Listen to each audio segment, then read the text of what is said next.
Good morning dear students. आज हम अपना एसओएस का सिविक्स का फर्स्ट चैप्टर रीड करने जा रहे हैं, जिसका नाम है डेमोक्रेसी। डेमोक्रेसी मीन्स जनतंत्र। ठीक है, देखो इस चैप्टर के बारे में हम क्या पढ़ेंगे। India is a very big country. India जो है बहुत बड़ी कंट्री है। Its culture and climate are different in different regions. इसकी संस्कृत और इसके जो क्लाइमेट यानी कि जलवायु वो अलग अलग है, अलग अलग क्षेत्रों में। So the social background, language, customs, traditions, food habits are different in different regions. इसी तरह जो हमारा सामाजिक बैकग्राउंड है, हमारी भाषाएं, हमारा कस्टम्स, हमारे ट्रेडिशंस, हमारे खाना, हमारी हैबिट्स, हमारी आदतें, सभी ये क्या अलग अलग क्षेत्रों में अलग अलग पाई जाती है। This different is called diversity. इसे क्या बोलते हैं? डाइवर्सिटी बोलते हैं। ठीक है, देखो democracy. Democracy means government of people, common people choose there representatives and these elected representative. Democracy means जो है सरकार के लोग, कॉमन पीपल जो आम जनता है वो क्या करती है, अपना एक प्रतिनिधि चुनती है इलेक्शन के द्वारा फ्रॉम आ गवर्नमेंट सरकार के लिए।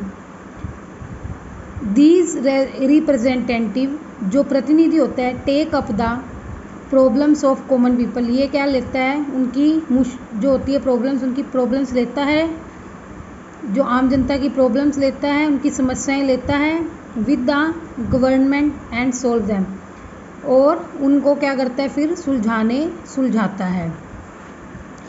The history of democracy is the history of empowering people by giving them a right in the political entities. जो हमारी इतिहास है डेमोक्रेसी का, उसमें क्या है, पीपल को क्या, लोगों को राइट था पॉलिटिक्स में भाग लेने का। Democracy has its origin in ancient Greece and ancient India. Democracy का जो जन्म हुआ था, ओरिजिन हुआ था, वो एंशियंट ग्रीस से हुआ था और एंशियंट इंडिया में हुआ था। Nowadays democracy has been called the last form of the government. इस टाइम अब क्या बोलते हैं, last form of the government बोला जाता है डेमोक्रेसी को। And has spread considerably across the world. और ये क्या है, पूरे कंट्री में फैल चुकी है इस तरह से। इन अ मॉडर्न टाइम, इस मॉडर्न टाइम में New Zealand became the first nation to grant equal voting rights to all its citizen as early as 1893। सबसे पहले जो है न्यूजीलैंड में सभी को वोट देने का अधिकार मिला, बराबर में सभी को बराबर वोट देने का अधिकार मिला। ठीक है, कब मिला था? 1893 में। India is also a democracy country. India भी एक डेमोक्रेसी कंट्री भी है। Where everyone has equal right to vote. सभी को क्या है, वोट देने का अधिकार है। To follow his her religion. किसी भी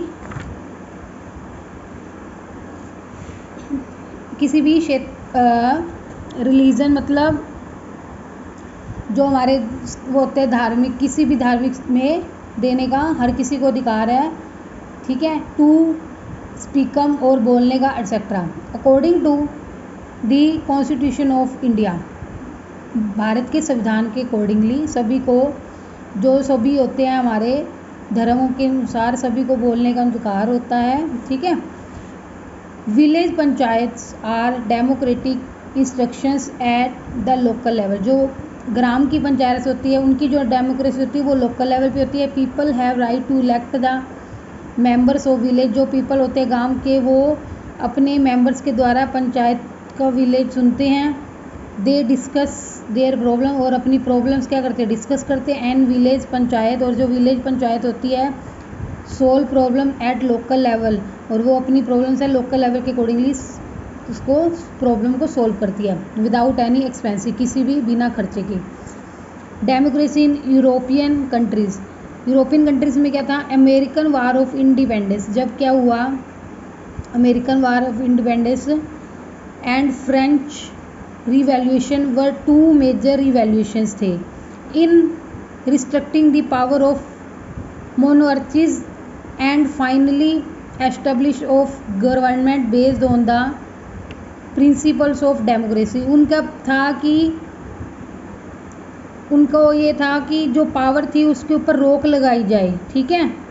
ऊपर फाइनली क्या हुआ, गवर्नमेंट बेस्ड ऑन द, और लेकिन यही हुआ कि उसमें भी जो है सरकार को क्या बनाया गया, बेस बनाया गया और उसके सिद्धांत लागू किए गए। The American war of independence was a war between the king of Great Britain and 13 British colonies in America. इस टाइम क्या है, जो अमेरिकन वार हुआ था इंडिपेंडेंस वाज अ किस किस के बीच में था, एक तो king of Great Britain and 13 British colonies के बीच में था इन अमेरिका में। Who revolted against allegiance to the British monarchy, मतलब उन्होंने क्या किया था, उनके अगेंस्ट जो क्या एलिगन लगाए थे, ठीक है। अल्टीमेटली ये निकला, it was announce that the 13 colonies are independent. It was known as United States Declaration of Independence.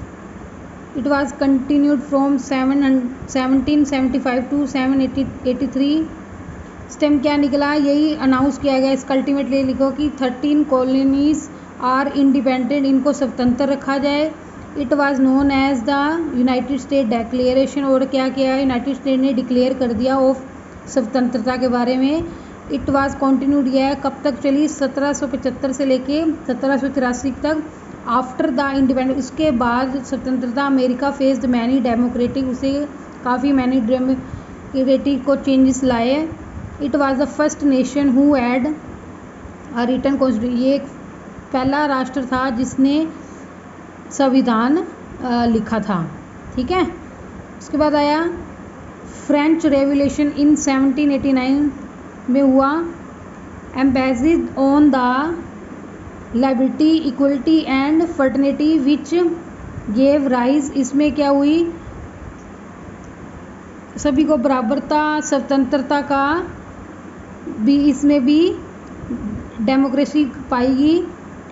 In France में the French revolution was greatly inspired by the America, ये जो फ्रेंच थे वो अमेरिका से काफ़ी ज़्यादा इंस्पायर्ड हुए उनके द्वारा, उनके वार से, उनकी स्वतंत्रता से।